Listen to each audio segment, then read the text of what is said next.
নমস্কার বন্ধুরা, আজ আমরা Madhyamik test paper page number 422 Jhargram Kumud Kumari institution এই স্কুলের ম্যাথের কোশ্চেনগুলো আমরা সলভ করব। ওকে, তার প্রথমে শুরু করছি। একের দাগের 1 কি বলেছে, 500 টাকা 8 মাসের জন্য, 2000 টাকা 2 মাসের জন্য ব্যবসায় নিয়োজিত হলে লভ্যাংশ বন্টনের অনুপাত কত হবে? তাহলে 1 মাস হিসেবে 500 টাকা 8 মাসের জন্য মূলধনের অনুপাত প্রথমে বের করে নিচ্ছি 1 মাসের হিসেবে। তাহলে 2000 টাকা 2 মাসের জন্য, তাহলে অর্থাৎ 4000:4000 অর্থাৎ 1:1। তাহলে অ্যান্সার কত হলো?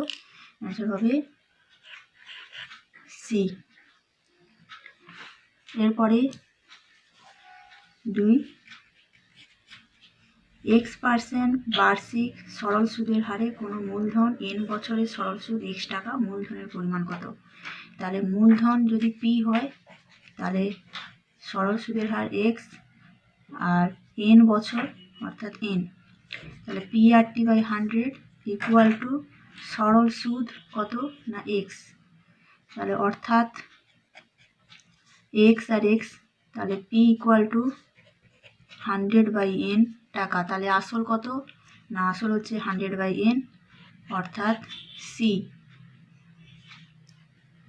এরপরে 3, ax² + bx = 0 সমীকরণের বীজদ্বয় শূন্য হওয়ার শর্ত। তাহলে দুটো বীজই শূন্য হবে যখন b = 0 ও c = 0 হবে, অর্থাৎ অ্যান্সার হলো ডি। এরপরে 4, ত্রিভুজ ABC এর পরিকেন্দ্র। তাহলে একটা ত্রিভুজ, তাহলে একটা পরিকেন্দ্র, তাহলে একটা ত্রিভুজ বৃত্তস্থ একটা ত্রিভুজ এঁকে নিলাম, তার পরিকেন্দ্র বলেছে ও এবং OAB আর নাম দিয়ে দিচ্ছি। তাহলে ABC OAB, তাহলে এই কোণ কত? 50 ডিগ্রি।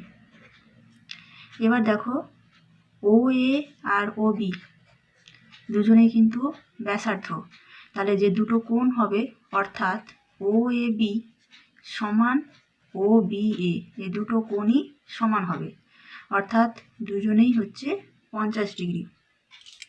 আমাকে জানতে চাইছে কোনটা না ACB। এবার দেখো এই দুটো যদি 50 হয়, এবার এটা কিন্তু ACB কি না, ACB হলো বৃত্তস্থ কোণ অর্থাৎ হাফ অফ কেন্দ্রস্থ কোণ অর্থাৎ AOB। তাহলে এই দুটো যদি 50 হয় তাহলে ত্রিভুজ A ও B এর তাহলে তিনটে হচ্ছে মান কত হবে? 180 ডিগ্রি। তাহলে 50 হলে তাহলে কত না AOB হলো 80, অর্থাৎ AOB সমান হবে 180 - 50 যুক্ত 50 অর্থাৎ 80 ডিগ্রি। তাহলে হাফ অফ 80 মিনস 40 ডিগ্রি। তাহলে ACBর মান কত হলো? 40 ডিগ্রি, অর্থাৎ অ্যান্সার হলো সি। এরপরে 5, 1/5 ও কেন্দ্রবৃত্তের AB ও CD দুটো হচ্ছে জ্যার দুটো দৈর্ঘ্য সমান। তাহলে একটা বৃত্ত এঁকে নিচ্ছি। তাহলে AB আর CD, তাহলে AB ও CD হচ্ছে বৃত্তস্থ কোণ, এবং এখানে কি বলেছে, বৃত্তস্থ কোণ বলছি, AB এবং CD হচ্ছে দুটো জ্যা, AOB 60 ডিগ্রি। তাহলে এটা যদি ও হয় তাহলে AOB হলো 60 ডিগ্রি। আমাকে জানতে চাইছে কত না COD। এবার দেখো যেহেতু OA আর OB ব্যাসার্ধ, তাহলে এই আবার OCOD ব্যাসার্ধ, অর্থাৎ এই যে দুটো ত্রিভুজ, এই দুটো ত্রিভুজ কিন্তু সর্বসম। তাহলে এই দুটো ত্রিভুজ যদি সর্বসম হয় তাহলে ত্রিভুজ OB সর্বসম ত্রিভুজ COD। তাহলে এই দিকের কোণ অর্থাৎ দেওয়া আছে AOB সমান হচ্ছে 60 ডিগ্রি। তাহলে উল্টো দিক থেকে COD কিন্তু অনুরূপ কোণ, তাই তো? তাহলে COD হচ্ছে অনুরূপ কোণ। তাহলে সেক্ষেত্রে অনুরূপ কোণ অথবা বিপ্রতীপ কোণ বলতে পারো। তাহলে সেক্ষেত্রে তার মান কত হবে? তাহলে 60 ডিগ্রি। তাহলে সিওডির মান কত না 60 ডিগ্রি, অর্থাৎ অ্যান্সার হলো সি। এরপরে 6 দুটি নিরেট গোলকের বক্রতলের ক্ষেত্রফল অনুপাত 16:9, অর্থাৎ তাদের আয়তনের অনুপাত কত? গোলকের বক্রতল, তাহলে প্রথমটার ক্ষেত্রে যদি ক্ষেত্রফল ধরি তাহলে 4πr1², যেহেতু ব্যাসার্ধ যদি r1 ধরি, দুটো বলেছে, প্রথমটার ব্যাসার্ধ যদি r1 হয় আর দ্বিতীয়টার ব্যাসার্ধ যদি r2 হয়, তাহলে বক্রতলের ক্ষেত্রফল হবে 4πr1² 4πr2²। এটাই বলেছে 16:9, অর্থাৎ 4πr1² বাই 4πr2² সমান 16/9, অর্থাৎ 4π কেটে গেল, তাহলে r1/r2² সমান 16/9, অর্থাৎ r1/r2 সমান 4/3। তাহলে r1/r2 হলো 4/3। এবার আমাকে কি জানতে চাইছে? আয়তনের অনুপাত। এবার আয়তন ধরো, প্রথমটার আয়তন v1 আর দ্বিতীয়টার আয়তন হচ্ছে v2। তাহলে v1/v2 বা সূত্র কি না 4/3 পাই, প্রথমটার ব্যাসার্ধ r1, তাহলে 4/3 পাই r1 কিউ, দ্বিতীয়টার ব্যাসার্ধ r2, তাহলে আয়তনের সূত্র 4/3 পাই r কিউ। এক্ষেত্রে এবার 4/3 পাই কেটে গেল, তাহলে r1/r2 কিউব। এবার r1/r2 মান কত বেরিয়েছে? 4/3, তাহলে 4/3 হোল কিউব, অর্থাৎ 64/27, অর্থাৎ v1:v2 সমান 64:27। তাহলে অ্যান্সার কত হবে? না অ্যান্সার হলো এ। তাহলে 6 দাগের অ্যান্সার হলো এ। এরপরে আমরা 2 দাগের 1 2 দাগে কি বলেছে? শূন্যস্থান পূরণ করো। তাহলে শূন্যস্থান পূরণ করো। 1 দাগে কি বলেছে? নির্দিষ্ট পরিমাণ টাকার বার্ষিক নির্দিষ্ট শতকরা হার সুদে 1 বছরে চক্রবৃদ্ধি সুদের পরিমাণ এবং সরল সুদের পরিমাণ। তাহলে টাকার পরিমাণটা ঠিক আছে, আবার সুদের হারও ঠিক, আবার বছরটা হচ্ছে 1 বছর। দু ক্ষেত্রেই দুটো দিকেই হচ্ছে চক্রবৃদ্ধি সুদ আর সরল সুদের ক্ষেত্রে 1 বছর। তাহলে এবার জানো যে যখন টাকা আর হার যদি একই থাকে, বছরও যদি একই থাকে, তা চক্রবৃদ্ধি সুদের পরিমাণ আর সরল সুদের পরিমাণ, যেহেতু বছরটা এখানে 1 বলেছে, তাই এই ক্ষেত্রে একমাত্র দুটোর পরিমাণ হচ্ছে সমান হবে। বছরটা যেহেতু 1 বলেছে, তাই জন্যই কিন্তু তোমার এখানে চক্রবৃদ্ধি সুদ আর সরল সুদের পরিমাণটা সমান হবে। এরপরে 2 দাগে 1/2 - √3 অনুবন্ধীকরণী কি? অনুবন্ধীকরণী মানে হচ্ছে যে যেটা দেওয়া আছে তার সঙ্গে অনুবন্ধীকরণী সেটাই বলবো যদি যোগফল আর তাদের গুণফল দুটো হচ্ছে মূলদ সংখ্যা হয়। অর্থাৎ আমি তাহলে কী বললাম যে কোনো দ্বিঘাতকরণীর অনুবন্ধীকরণী হলো সেই যে তার সঙ্গে অনুবন্ধীকরণী যোগ করলে যেন মূলদ সংখ্যা হয়, আবার গুণফল করলে যেন মূলদ সংখ্যা হয়। তাহলে এক্ষেত্রে রয়েছে, এক্ষেত্রে অনুবন্ধীকরণী হবে 2 - √3। তোমরা দেখবে যে এর যোগ করলেও মূলদ সংখ্যা হবে, আবার গুণ করলেও কিন্তু মূলদ সংখ্যা হবে। তাহলে অ্যান্সার হলো 2 - √3। এরপরে ax² + bx + c = 0 সমীকরণের বীজদ্বয় পরস্পর অনন্য হলে c = কত হবে? এক্ষেত্রে তাহলে ধ্রুবক পার্ট c আর x² এর সহগ a, অর্থাৎ ধ্রুবক পার্ট c যখন x² পার্ট a সহগের সঙ্গে সমান হবে, অর্থাৎ অ্যান্সারটা হলো c = a। ওকে। এরপরে 4 দুটি ত্রিভুজ সদৃশ্য হবে যদি তাদের অনুরূপ বাহুগুলি ড্যাশ হয়। থ্যালেসের উপপাদ্য অনুযায়ী আমরা কি জানি যে অনুরূপ বাহুগুলো সমানুপাতি হয়। সদৃশ্য হবে যদি তাদের অনুরূপ বাহুগুলি সমানুপাতি হবে। ওকে। এরপরে 5 বৃত্তস্থ সামন্তরিক। বৃত্তস্থ সামন্তরিক এটা কিন্তু আয়তকার চিত্র, এটা জেনে রাখো যে বৃত্তস্থ সামন্তরী একটি আয়তকার চিত্র। এরপরে 6 এবিসি সমকোণী ত্রিভুজের এসি হচ্ছে অতিভুজ। তাহলে একটা এবিসি সমকোণী ত্রিভুজ, এ বি সি সমকোণী ত্রিভুজ, এসি হচ্ছে অতিভুজ। এই যে এ বি বাহুকে অক্ষ ধরে যদি ঘুরিয়ে দাও, একবার পূর্ণ আবর্তন করো, তাহলে চিত্রটা হবে এই রকম, অর্থাৎ শঙ্কু।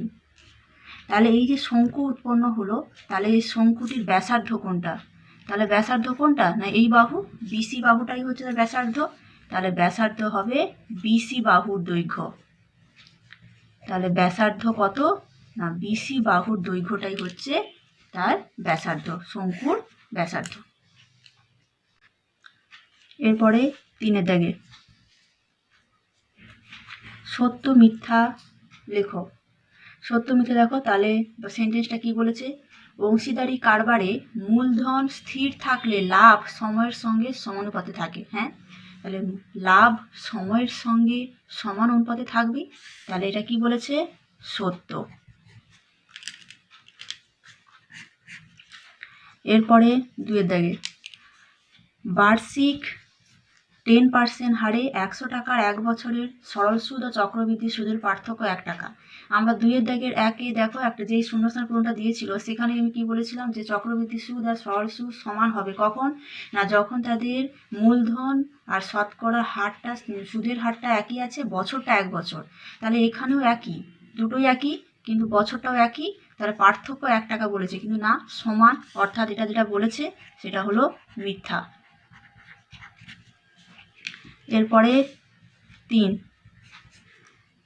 3টি ক্রমিক সমানুপাতি ধনাত্মক সংখ্যার গুণফল আর 64 প্রথম ও তৃতীয়টির মধ্যে সমানুপাতি 8, অর্থাৎ যদি এ আর সি হয় দুটো ক্রমিক সংখ্যা, তাহলে তাদের যদি দুটো সংখ্যা ধরো এ আর সি এবং তাদের মধ্যেকার সমানুপাত বলেছে 8, তাহলে এদের গুণফল 64 কি হতে পারে? তার অর্থাৎ আমরা কি জানি যে ক্রমিক মানে 3টে ক্রমিক সমানুপাতি দেওয়া থাকলে তাদের মধ্যপদের স্কয়ার কত? 8 স্কয়ার সমান হচ্ছে দুটো প্রান্তদের গুণফল, অর্থাৎ এসি। অর্থাৎ এসি ইকুয়াল টু 64 হচ্ছে, অর্থাৎ কি দুটো সংখ্যারই গুণফল 64, কিন্তু এখানে বলছে 3টি সংখ্যার গুণফল 64 হবে। তাহলে এটা ভুল বলেছে, তাহলে অ্যান্সারটা হলো মিথ্যা।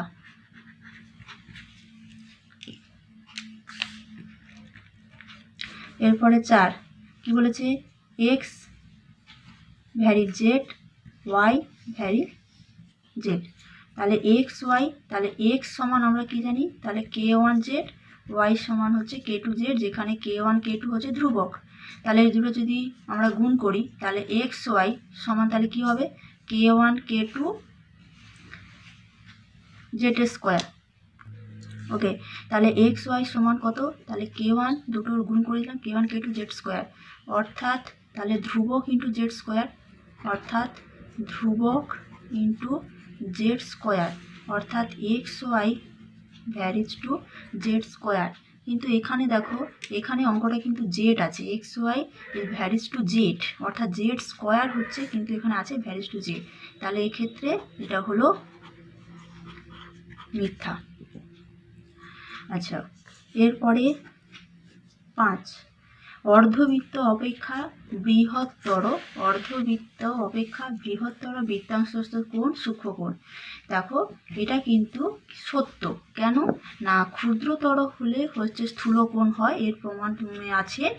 এটা এখন যেহেতু শর্ট কোশ্চেনটা জেনে রাখো যে অর্ধবৃত্ত অপেক্ষা বৃহত্তর বৃত্তাংশস্থ কোণ হলো সূক্ষ্মকোণ, অর্থাৎ সত্য। এরপরে 6 একটা ঘনকের প্রতিটি ধারের দৈর্ঘ্য দ্বিগুণ হলে ঘনকটির আয়তন প্রথম ঘনকের 4 গুণ হবে। একটা ঘনকের প্রতিটি ধারের দৈর্ঘ্য, তাহলে আমি ধরে নিচ্ছি ঘনকের দৈর্ঘ্য যদি এ হয়, ওকে, তাহলে তার আয়তন কত হবে? না এ কিউব। এ হলে বাহু, যদি এ হলে ঘন আয়তন হবে এ কিউব। এবার যদি 2a মানে দ্বিগুণ করে দেওয়া হলো, তাহলে বাহু 2a হলে আয়তন কত হবে? 2 এর হোল কিউব অর্থাৎ 8a কিউব। অর্থাৎ তাহলে প্রথম ঘনকের a কিউব আর দ্বিতীয় ঘনকের 8a কিউব, তাহলে কত গুণ হচ্ছে? 8 গুণ, কিন্তু এখানে বলেছে 4 গুণ হবে, তাহলে কি অ্যান্সারটা হলো মিথ্যা। ওকে, আমরা আজকে তাহলে পেজ নম্বর 422-এ 1, 2 এবং 3-এর দাগ পর্যন্ত অঙ্ক করলাম। এর পরের ভিডিওতে আমরা 4-এর দাগের অঙ্কটা করব।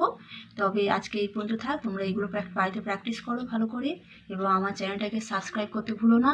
আমার চ্যানেলটাকে লাইক করো, কমেন্ট করে জানাও এবং বন্ধুদের সঙ্গে শেয়ার করো, এবং তোমরা এটা প্র্যাকটিস করো। তোমরা ভালো থেকো এবং ভালোভাবে মাধ্যমিক পরীক্ষাটা দাও। ওকে, টাটা, বাই বাই।